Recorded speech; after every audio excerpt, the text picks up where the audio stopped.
Welcome to MysteryHQ. With Black Ops 2 Zombies being finally back, I'm going to show you how to solo complete the Tranzit Easter Egg in this updated guide. Tranzit has two different Easter Egg paths to unlock the Tower of Babble trophy / achievement, but for this video, we are siding with Richtofen. So the basic idea is this: we need to turn on the power, build the jet gun, break it under the pylon, get 25 explosive kills there, and use EMP grenades on 4 different street lamps very quickly.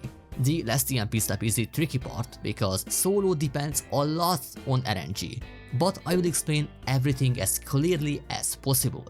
If this video helps you out, don't forget to drop a like, subscribe and let me know in the comments. Before we start the actual Easter egg steps, there are a few things you should know of. First, you must be playing on original difficulty, so set the game to that before jumping in. Then, when you spawn in, check if you are playing as Stewlinger, as he is the only one who can hear Richtofen talking. You can tell by looking at the character's hand, so look for something like that. Once the match starts, you have to build the turbine. All 3 parts are always inside the spawn room in the locations shown on screen. After that, place the turbine next to this door and you can leave the bus depot for free. But before we do that, there are a few other optional tricks worth knowing. The first trick is a secret perma perk that lets you survive 4 hits instead of 2. To get it, you need to start a few games without buying quick revive and letting the first zombie to completely kill you. After doing that in 2 or 3 games in a row, you should see a green flash, which means the upgrade is now active in every upcoming game.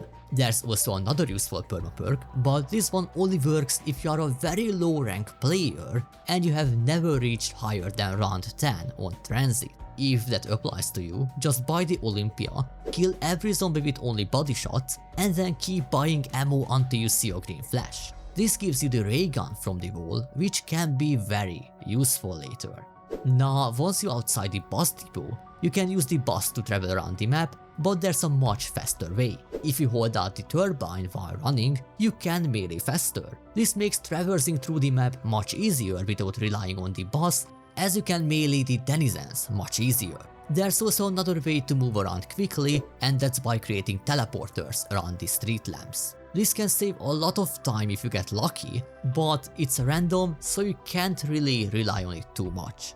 Now, whether you use the bus, the turbine or the teleporters, your first real destination is the power station, because that's where the Easter egg really starts. At the power station, head down into the underground lab area and collect 3 parts: the panel, the handle and the zombie hand. Once you find the part, add it to the workbench, then keep searching until all 3 parts are placed. After the device is built, turn on the power and make sure you leave the power on. Before leaving the power station, we can already start the next step, which is building the jet gun. For this you need to find 4 parts and you can collect them in any order. The first part is the wires, which can spawn here at the power station. Just jump down from this ledge and check the 3 spots I'm shooting on the screen. Once you have the wires, head over to town and place it on this workbench. The second jet gun part is inside the cabin between town and the power station. So from town, run out through this exit until you reach the cabin. Once you are inside, hug the wall until you see the prompt to pick up the part, then bring it back to the workbench in town. The third part is inside the tunnel between bus depot and the diner. It has 3 possible spawn locations and I'm shooting them on the screen right now, so just check the spots. For the final part, you have to go to the cornfield between farm and the power station and head towards the side without the pylon. From there, follow the route shown on the screen until you reach Toten, the old zombies map hidden inside Transit. The final part has 3 possible spawns inside here as well. Just check the spots I'm shooting and once you have it, bring it back to town. After all 4 parts are added to the workbench, you can grab the jet gun. Before moving on, there's one more thing I want to clear up, because there's a common misconception. You do not need to build the nav card table under the pylon for this Easter egg to work. That table is only needed if you are going for the super Easter egg. So for this guide, you can completely ignore it. If there's enough interest, I will make a separate video explaining the nav card tables properly. But now, for this next part you need 3 things. the jet gun, EMP grenades from the mystery box, and an explosive weapon. The best option is the ray gun. Once you have those, head to the pylon inside the cornfield between farm and the power station. Just follow the same route I'm taking, and once you are under the pylon, pull out the jet gun and fire it until it breaks in your hands. After that, Richtofen should say a code which confirms this step is complete. Now we need the 115, and the only place to get that is from the flesh. The flesh! You must wrest the 115 from the undead by killing them. Oh boy, do you need a bunch of it. Get busy! Now you need to kill exactly 25 zombies under the pylon using explosive weapons. That's why I said the ray gun comes super handy, and once you have enough kills, Richtofen will speak again. Oh, wunderschön! But now too much power is flowing into the obelisk. You must reduce the incoming power by a factor of 4! And that code means you are ready for the final step.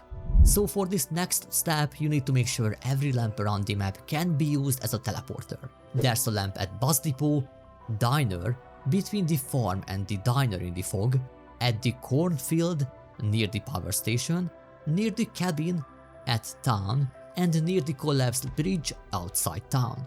So after you get the explosive kills, you can leave the pylon and go towards the power station and just camp under this lamp. Standing there helps a lot, because denizens can't jump on your head while you are under the light. Now you need to kill zombies near the teleporter until one of them drops a max ammo. This max ammo needs to be in a good position. If it drops too far away from the teleporter, this step becomes much harder. But if it drops too close, your EMP might disable it, so try to get it dropped somewhere in between. Once you have the lucky max ammo in a good spot, just clear the area a little.